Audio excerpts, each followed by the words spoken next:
نحمده ونصلي ونسلم على رسوله الكريم أما بعد فأعوذ بالله من الشيطان الرجيم بسم الله الرحمن الرحيم قل إن كنتم تحبون الله فاتبعوني يحببكم الله ويغفر لكم ذنوبكم قال النبي صلى الله عليه وسلم لا يؤمن أحدكم حتى أكون أحب إليه من والده وولده والناس أجمعين أو كما قال عليه الصلاة والسلام۔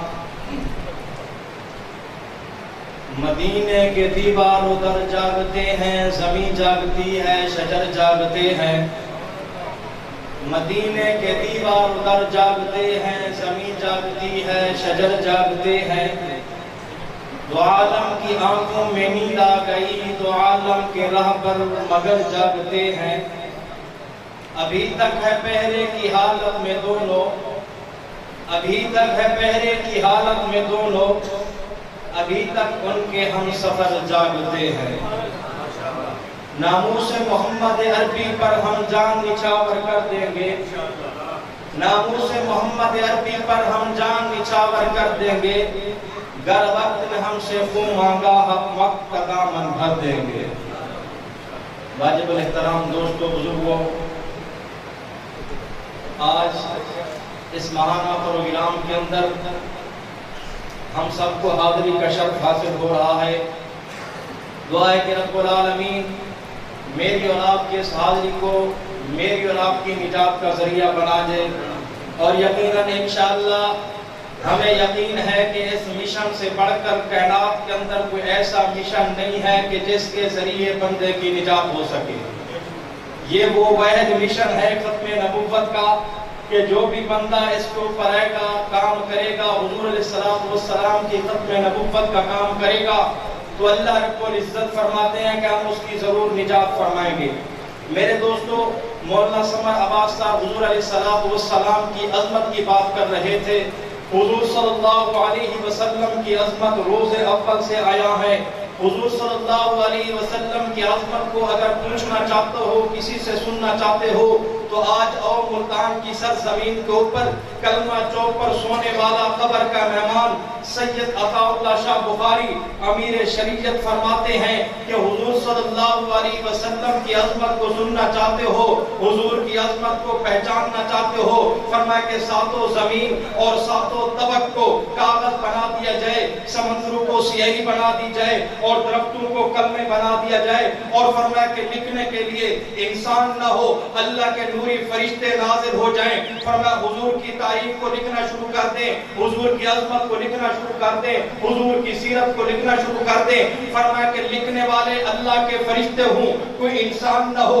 فرمایا حضور علیہ السلام کی عظمت کو اگر لکھنا شروع کر دیں، فرمایا کہ 7 طبق کے جو کاغذ بن جائیں وہ کاغذ تو ختم ہو سکتے ہیں، فرمایا کہ وہ جو کلمے بن جائیں، جتنے شجر دنیا کے اندر موجود ہیں، فرمایا کہ وہ کلمے گھس کر ساری کی ساری ختم ہو جائیں گی۔ فرشتے لکھنے والے ہوں، فرمایا کہ فرشتے لکھتے تھک جائیں گے، لیکن حضور علیہ السلام کی عظمت نہیں۔ فرمایا کہ حضور صلی اللہ علیہ وسلم کے سر مبارک پر اللہ نے جتنے بالوں کو پیدا فرمایا ہے، فرمایا کہ پورے سر کے بال نہیں، سر کے ایک حصے کے بال نہیں، فرمایا کہ حضور کی بلیل والی ایک زلف کو لے لیا جائے، فرمایا کہ کاغذ تو ختم ہو سکتے ہیں، کلمے تو ختم ہو سکتی ہیں، لکھنے والے تو تھک سکتے ہیں، لیکن حضور صلی اللہ علیہ وسلم کی ایک زلف کی عظمت بھی بیان نہیں ہو سکتی کہ حضور صلی اللہ علیہ وسلم کی اتنی بڑی عظمت اور شان اور مقام ہے۔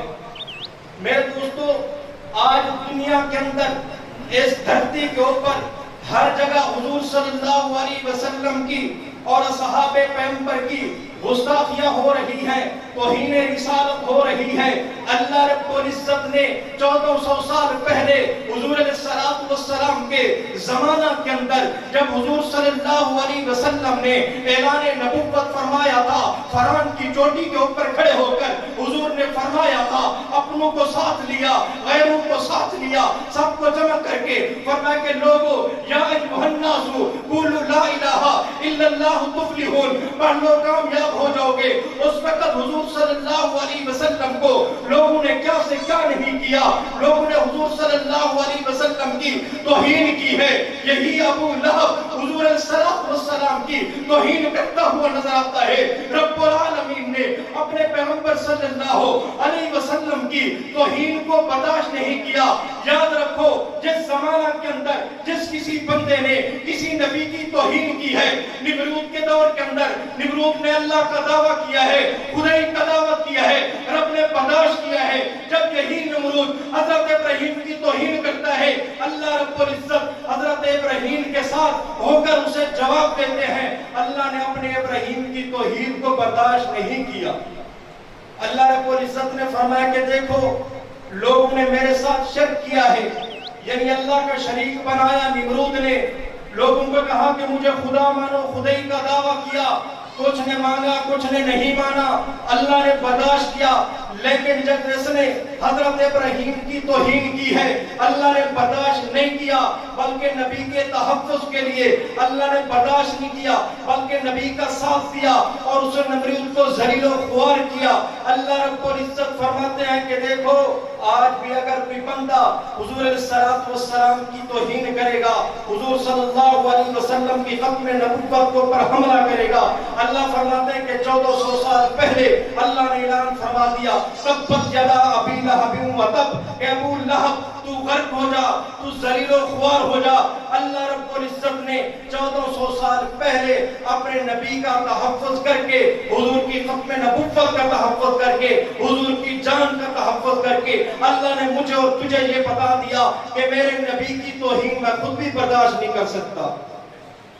حضرت موسیٰ علیہ السلام کے ساتھ فرعون کا مقابلہ ہوا۔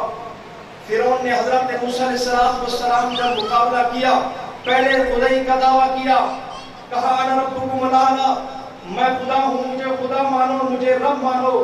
لوگوں نے مانا لیکن کئیوں نے نہیں مانا۔ اللہ رب العزت نے دیکھا کہ جس وقت اس نے میرے پیغمبر حضرت موسیٰ کی توہین کی ہے، اللہ رب العزت نے حضرت موسیٰ کا دفاع کیا اور نمرود فرعون کو غرق کیا۔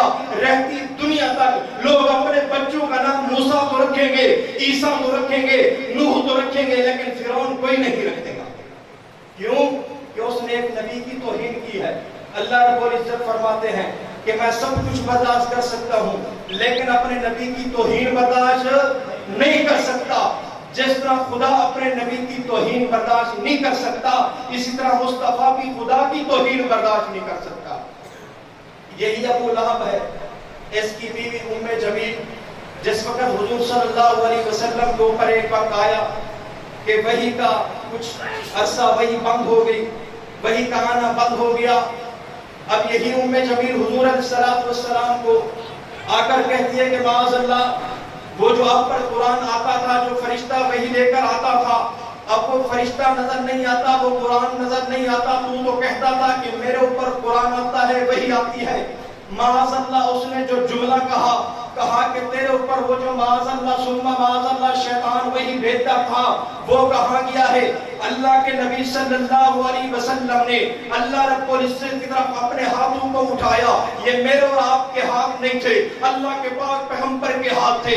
یہ وہ ہاتھ ہیں، اگر ان ہاتھوں کو میرا نبی اشارہ کرتا ہے، اللہ چاند کو 2 ٹکڑے کر دیتا ہے۔ اگر ان ہاتھوں کے ذریعے میرے نبی کسی صحابی کی والدہ کے لیے دعا کرتے ہیں، ابھی صحابی گھر نہیں پہنچتے، والدہ پہلے کلمہ پڑھ لیتی ہے، اللہ کے نبی ہاتھوں کو اٹھا کر کہتے ہیں کہ یا اللہ، یہ لوگ میرے راستے پر کانٹے بچھا دے، میں کانٹے برداشت کر لیتا ہوں، میرے وجود پر تو اجری ڈال دے، میں اجری برداشت کر لیتا ہوں، میرا راستہ بند کر دیا جائے، میں سب کچھ برداشت کر سکتا ہوں، لیکن تیری توحید کے لیے، تیری ذات کے اوپر اس عورت نے حملہ کیا ہے، ربا مجھ سے برداشت نہیں ہوتا۔ اللہ نے فوراً وحی کو نازل فرمایا، محبوب والضحیٰ واللیل اذا سجا۔ نعرہ تکبیر، اللہ تخت ختم نبوت، مجلس تحفظ ختم نبوت، ہم تسعید بلانت۔ میرے دوستو، ہم تو حضور علیہ السلام کی عظمت کو مانتے ہیں اور حضور علیہ السلام کی ختم نبوت کو پر ایمان رکھتے ہیں۔ میں کہتا ہوں حضور کی عظمت یہ تو بہت بڑی چیز ہے۔ حضور صلی اللہ علیہ وسلم کے ساتھ جس چیز کی نسبت ہو جائے ہم اس کی بھی قدر کرتے ہیں۔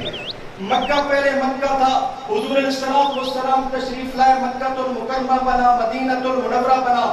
میرے دوستو جس چیز کی نسبت حضور کے ساتھ ہو جاتی ہے اللہ رب العزت اس کے مقام کو، مرتبے کو، شان کو بڑھا دیتے ہیں۔ حضرت ابو محذورہ رضی اللہ تعالیٰ عنہ حضور علیہ الصلوۃ والسلام کے صحابی ہیں، ان کے جو پیشانی والے بال تھے وہ بہت لمبے تھے، جب زمین پر بیٹھتے تھے بال زمین کے اوپر لگتے تھے۔ صحابہ کرام نے پوچھا ابو محذورہ باقی تو سارے کے سارے بال کٹواتے ہو لیکن پیشانی والے بالوں کو نہیں کٹواتے، اس کی وجہ کیا ہے؟ حضرت ابو محذورہ اپنے عشق اور محبت کے اندر، الفت کے اندر جواب دیتے ہیں، فرماتے ہیں کہ تمہیں پتہ نہیں ہے یہ وہ میرے بال ہیں جن بالوں کو میرے نبی نے ہاتھ لگایا تھا، ان کی نسبت حضور کے ساتھ ہے، میں ان بالوں کو کبھی نہیں کٹواؤں گا۔ نعرہ تکبیر، اللہ اکبر، نعرہ تخت ختم نبوت، زندہ باد۔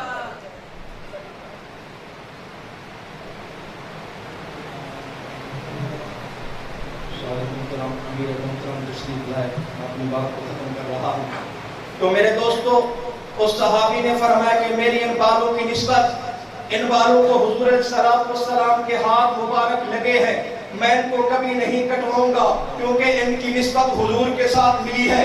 میرے دوستو اگر نسبت کی بات پوچھنا چاہتے ہو، امام ابو یوسف قاضی یوسف رحمت اللہ علیہ ہمارے امام ہیں، خلیفہ ہارون الرشید کے زمانہ کے اندر یہ خلیفہ بنے ہیں اور امام بھی ہیں اور قاضی بھی ہیں۔ یہ اپنی کتاب کے اندر لکھتے ہیں، میں نے پڑھا ہے کہ دیکھا ایک مرتبہ حضور صلی اللہ علیہ وسلم نے چند چیزوں کو بہت ہی زیادہ پسند فرمایا ہے، سبزیوں میں سے حضور صلی اللہ علیہ وسلم کو کدو شریف بہت پسند تھا، حضور علیہ الصلوۃ والسلام زیادہ پسند کرتے تھے اور تناول بھی فرماتے تھے۔ ایک مرتبہ امام ابو یوسف رحمت اللہ علیہ کے سامنے کسی شخص نے کدو کو ناپسند کیا۔ میرے دوستو آپ کا ایمان تازہ ہو جائے گا، دل کی کھڑکیوں کو کھول کر میری بات کو لکھ لینا اور حضور کی پسندیدہ سبزی کو اسے بھی لکھ لینا کہ حضور صلی اللہ علیہ وسلم کو کھانے کے لیے کون سی سبزی پسند تھی، کدو شریف حضور کو پسند تھا۔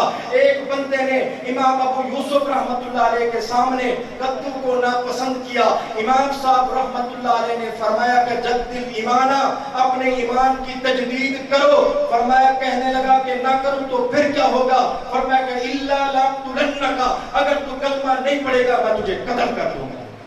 میرے دوستو ہم ان اکابرین میں سے، ان ائمہ کرام کو، ان علماء کو، فقہاء کو ماننے والے ہیں کہ جنہوں نے حضور علیہ الصلوۃ والسلام کی نسبت والی چیز کو بھی پسند کیا ہے، حضور کی پسندیدہ چیز کو بھی پسند کیا ہے۔ دعا ہے کہ اللہ کے عالم مجھے اور آپ کو حضور علیہ الصلوۃ والسلام کی ختم نبوت کے اوپر اپنی جان، مال، اولاد سب کچھ لٹا دینے کی توفیق عطا فرمائے، حضور کے ساتھ سچی محبت کرنے کی توفیق عطا فرمائے۔ وآخر دعوانا